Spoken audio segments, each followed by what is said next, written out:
Hello and welcome students. This is the second class of class 12 Commerce Business Studies Planning chapter. Now in the first class, in my previous class, I have taught you the definition of planning.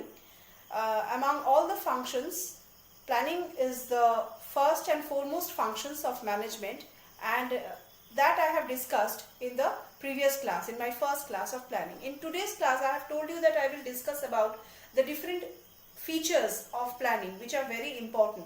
Many important questions are going to come from this planning chapter. Among these, features of planning is very important.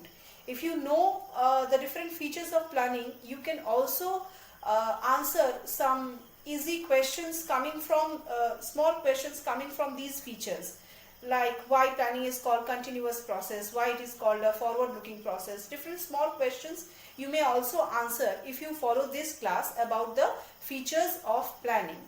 Now in the last class, according to the last class, I have told you that planning has got some salient features, some essentially important features. What are those features? I am going to explain one by one. Now the first feature of planning is, it is an intellectual process. Planning is an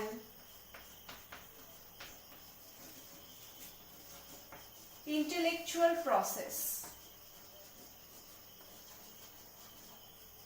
Now, why planning is called an intellectual process? Because planning is based on decision making. It involves foreseeing the future from the very beginning, foreseeing the future developments. It makes forecasts and then it takes the decisions. It is an intellectual activity. It requires certain conceptual and analytical skills to make the future decisions. That's why it is a thinking process. That's why it is called an intellectual process. So this is the first feature of planning. Now the second feature of planning is, it is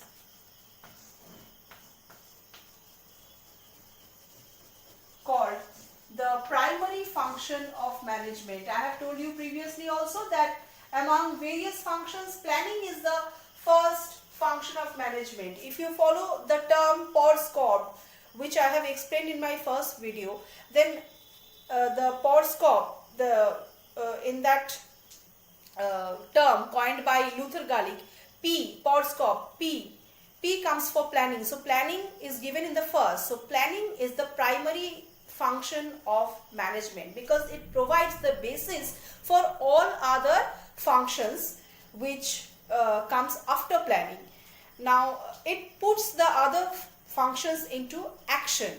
It is the essence of management.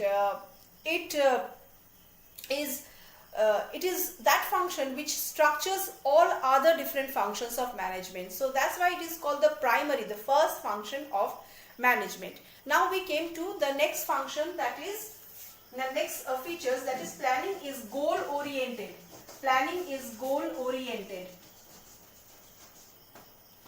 Planning is goal oriented. Why it is goal oriented? Because it is based on certain objective. If you follow the definition I have given you in the last class, you can see that it is a conscious determination. Planning is called the conscious determination of the predetermined objectives. It is a determination of objectives. So it is based on certain objectives. It works towards the attainment of those objectives. It lays down instructions, rules, regulations to be followed to attain those objectives for the accomplishment of the goals. So this is the third feature of planning, that is, it is goal oriented. Now the next feature is continuous process.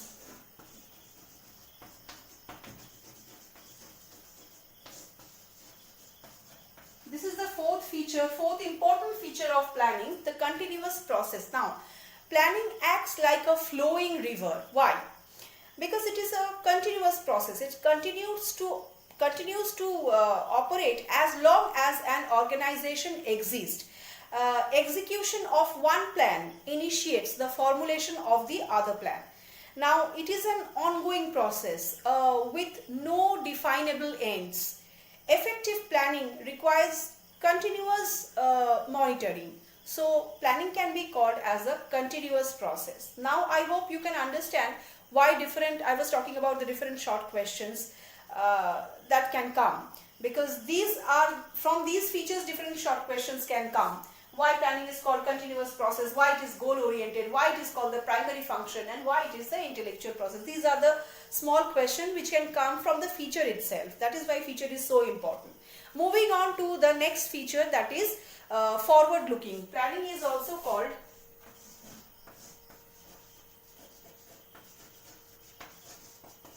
forward looking process. Why it is called a forward looking process? As through planning we can see the future, we can apprehend the future. Through planning, or I can say planning enables visualizing the future from beforehand. It tends to cope up with the future events which are uncertain, the uncertain situations that can be apprehended from beforehand through planning. So it can be called futuristic in nature. That is why it is rightly called as forward looking. It is because of its futuristic nature. Now moving on to the next important feature of planning, and that is flexible process.